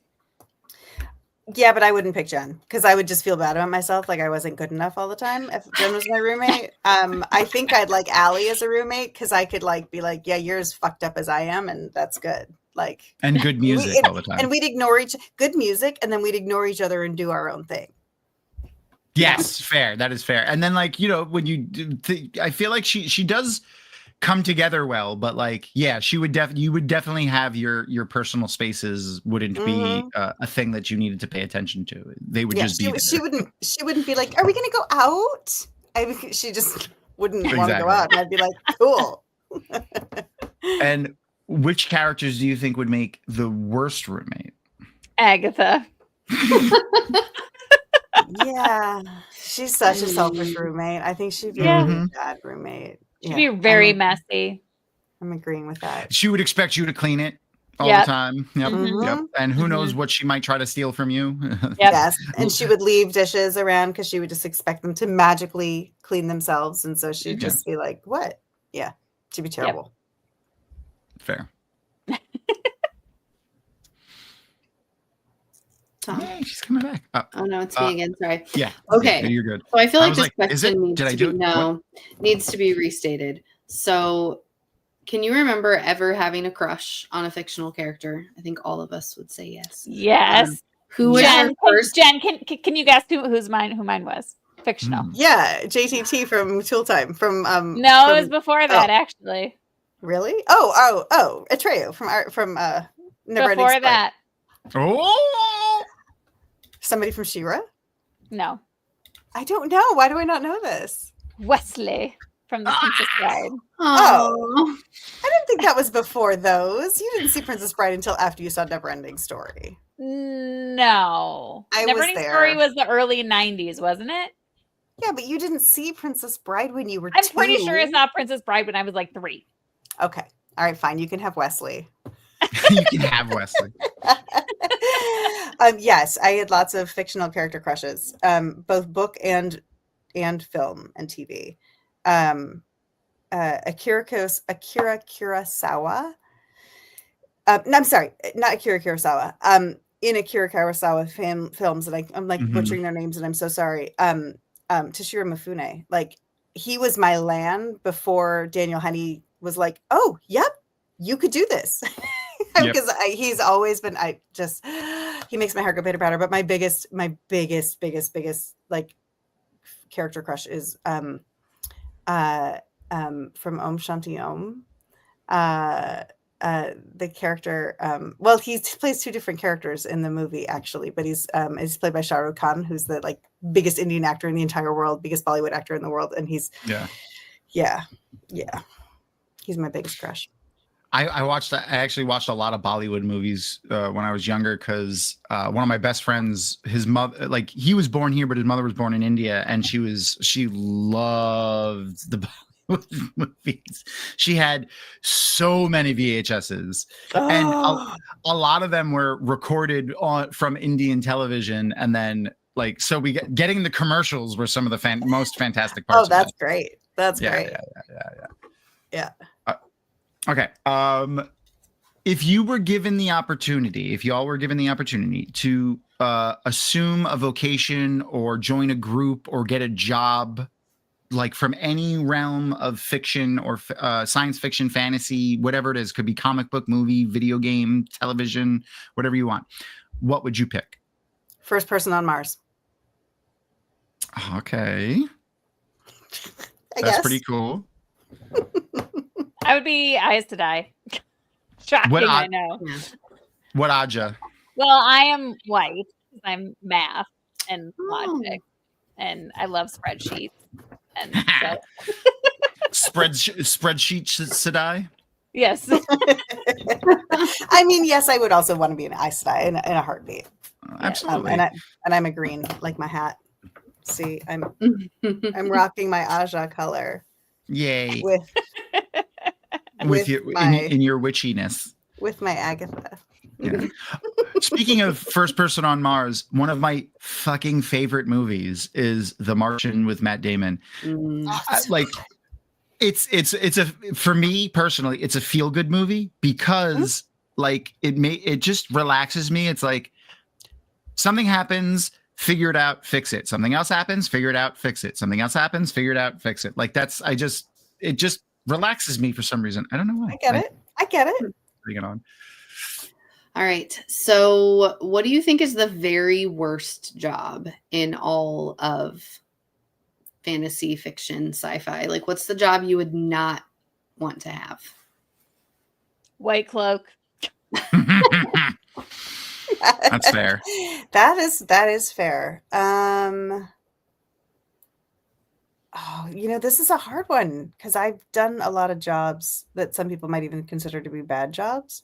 But it's really funny because when you were like him fixing and having to refix things, it might be being the only person on Mars. So I like both my worst and best jobs somehow are married together. Yeah. I don't blame you on that. Okay, so now this is the deepest question that we have, I think, but also some of I feel like I've gotten some of my favorite answers from this one. So in all of fantasy, science fiction, again, any realm that you want to pick from, books, movies, television, doesn't matter. Has there been a depiction of the afterlife, or what happens to you when you die, that you would like to be true for you when it is your time? I mean, for me, the only afterlife or metaphysics of that I'm really familiar with is the Wheel of Time. And I like it because, you find your loved ones in every next turning of the wheel. And I don't know, it's nice. And I might want to be a Force ghost. A blue glowy Jenn Sedai. Yeah. Yeah. Jenn Sedai. Jenn Sedai. Well, I mean, Obi-Wan's still chatting with them, and they're talking and hanging out, and I don't know. I think Force Ghost. Yeah, I like that. That's cool. I like that. I've always been. I'm with Meg. I've always been attracted to the cycle of rebirth and reincarnation and stuff like that. I've always loved that. Yeah. And I don't want to spoil anything if people haven't watched the new not Babylon 5. I did it backwards. Battlestar Galactica. But there's some Battlestar Galactica stuff that I like a lot too. But I'm not going to get into it. 100%. Yeah. That's a good one, Glenn. Genobi Sedai. Genobi Sedai. I love this. That. Oh, that's great. Well, thank you for indulging our little interview. That was a ton of fun. Fun. Thank you for asking those questions. They're really great. I like seeing into people's brains of what you guys come up with some of those answers.